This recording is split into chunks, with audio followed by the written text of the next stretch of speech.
बिशालगढ़ तंकसंग हालक देरारिनाय सामोक्सिया तांनाय रग्न रमै कराक माजरानानि सानमुं सानै बिशालगढ़ पुलिस तांफांनो डेपुटेशन याफारका हांकर कांग्रेस बदल लाई थांजाक तांसल बिशालगढ़ सामोक्सिया तांनाय रगबाय चप्रबजाकमानि रों फोरोंनाय नगनि मानिखनिबो सुपाय सुक्रुब खलायजाखा अ पाटिमुंगो कोरोंजाक रग्न रमै कराक माजरानानि सानमुं सानै बिशालगढ़ बखास्तियाव तंकसंग हालक नारगनानि बागै क्राकसल दीपर जराव दीपरनि दामसिनि तामितंमा जरा बिशालगढ़ हांकर कांग्रेस कमिटिनि लुआजि मुंबाय बिशालगढ़ बखास्ते पुलिसनि तांफांनि हाबानगो थांगै बिशालगढ़ बखास्ते पुलिस तांफां दुलाल दत्तनो डेपुटेशन याफरका तै सामुसा तांनाय रगनो रमनानि बागै सानमुं सानै लायखा क्राकसल कांग्रेस बदलनि बखाक्तै डेपुटेशन याफरतानियो मानजाखा बिशालगढ़ हांकर कांग्रेसनि आदं गोपरनाथ बिशालगढ़ जुब कांग्रेसनि आदं आहमेद खबै कुबुनि आदं रक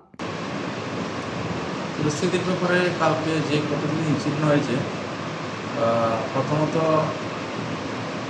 যে ইনসিডেন্টটা হয়েছে সেটা একজন শিক্ষক বিশালগড় এসএসসি স্কুলে যেটা জাঙ্গালিয়া আছে উনি বাড়িতে আসার পথে আক্রান্ত হয়েছে সেই ব্যাপারে একটা মামলা দিয়েছে আমরা মামলা দিয়েছি নথিভুক্ত করেছি এবং রাত্রে আমরা অপারেশন করে একজনকে গ্রেপ্তার করেছি আরও আমরা ইনভেস্টিগেশনে এখনও দেখছি কে কে ইনভলভ আছে তাদেরকে আমরা জাল তোলার জন্য কংগ্রেস নেতৃত্বরা তো এখন বলছে যে আপনারা সব কিছু জেনেও নীরব। বিষয়টা এরকম না, আমাদের কাছে যে যে কেসগুলি অভিযোগগুলি এসেছে সবগুলি আমরা রেজিস্টার করেছি এবং আমরা যে যে কেসের যেরকম অ্যাকশান নেওয়ার সেরকম আমরা অ্যাকশান নিচ্ছি। এখন বিশালগড় পরিস্থিতি কী অবস্থা দেখছে? এখন তো নর্মালে আছে, কেস রেজিস্টার হয়েছে, কেসের এখন যে ইনভেস্টিগেশনও চলছে এবং যারা অভিযুক্ত আছে তাদের বিরুদ্ধে তল্লাশি অভিযান চলছে তাদেরকে জ্বালা তোলার জন্য। কতজনের নামে মোট ফাইল রেজিস্ট্রি হয়েছে? প্রথম কেসটা তো এখানে নাম দেয়নি, কিন্তু আমরা ইনভেস্টিগেশনে একজনকে অ্যারেস্ট করেছি, বাকি বুঝে গিয়ে 5 জন করে নাম দিয়েছে এবং সঙ্গে আরও আছে। তো এই নামগুলি আমরা তো উদ্দেশ্যের সাথে এখন উল্লেখ করছি না। যারা এই অপ্রীতিকর ঘটনাগুলো ঘটিয়েছে তাদের কাউকে গ্রেপ্তার করা হয়েছে কি? কালকে একজন গ্রেপ্তার করা হয়েছে, তার নাম? বাকি সব বাড়িতে রেড করা হয়েছে, তাদের বাড়িতে পাওয়া যায়নি এবং আমরা এখন বাকি বিভিন্ন আমাদের পদ্ধতি অবলম্বন করে জ্বালা তোলার জন্য আমরা চেষ্টা করছি। যাকে অ্যারেস্ট করা হয়েছে তার নাম হচ্ছে রাহুল দেবনাথ। বাড়ি কোন? বাড়ি হচ্ছে নম্বর 1 গৌতম নগর। এই ঘটনার সাথে জড়িত কতজন অভিযুক্ত নাম দেওয়া হয়েছে?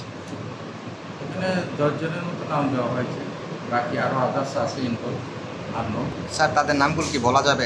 নামগুলি বলা যাবে না, তদন্তের সাথে নেতৃত্বদের নিয়ে আমরা বিশালগড় পুলিশ মহকুমা আধিকারিকের নিকট আমরা একটা ডেপুটেশনে মিলিত হই।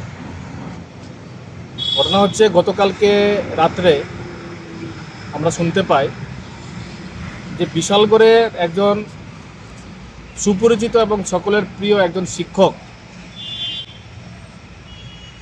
ওনার উপর প্রাণঘাতী হামলা হয়। আজকে বিশালগড়ের পরিস্থিতি এরকম জায়গায় গিয়ে ঠেকেছে, এই এলাকার শিক্ষকরা পর্যন্ত তার ন্যূনতম সম্মানটুকু পাচ্ছেন না, বরঞ্চ তাদের উপর আক্রমণ হানছে এই এলাকার কিছু সমাজদ্রোহীরা। এই ঘটনায় প্রমাণ করে যে বিশালগড়ের আইন শৃঙ্খলা, বিশালগড়ের পুলিশি ব্যবস্থা কতটা দুর্বল। এবং শুধু তাই না, গতকালকে শিক্ষকের উপর হামলার পর আরও 2টি ঘটনা ঘটেছে বিশালগড়ে। দ্বিতীয়ত ঘটেছে আপনার এই বিশালগড়ের বাইপাস সংলগ্ন এক সরকার টিলায় শ্যাম দাস তার নাম, তার বাড়িতে তার উপর হামলা হয়, তাকে মারধর করা হয়।